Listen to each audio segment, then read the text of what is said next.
there's lots and lots of factors involved. I can't speak in terms of sort of the ongoing discussions where we're having with the Blue Jays in terms of what might be feasible.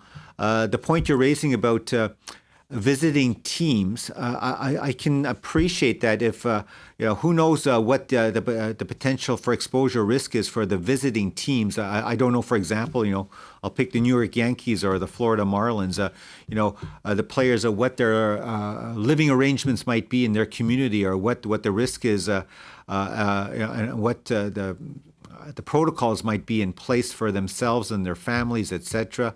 And then if they do come to Canada, if there's a very tight quarantine bubble and they don't leave the hotel and just go to the games, that's one aspect. But I can appreciate for the Blue Jays, for the players, that's tough because they've had this very tight quarantine and work bubble for spring training here in Canada.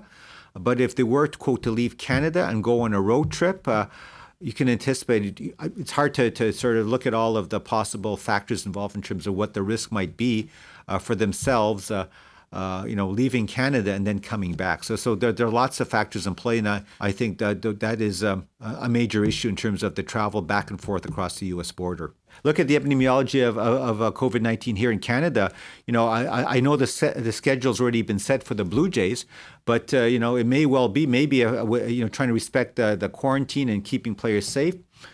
I don't know. Maybe one option might be to look at maybe the Blue Jays staying in Canada for an extended period of time and playing quite a long series of games, be it the home team or the away team here in Canada. I don't know. There's all sorts of things that could be possibly considered. It's not for me to sort of consider, put on the table. I'm just thinking from a pure public health point of view, epidemiology, risk of exposure, what might be things that could be looked at.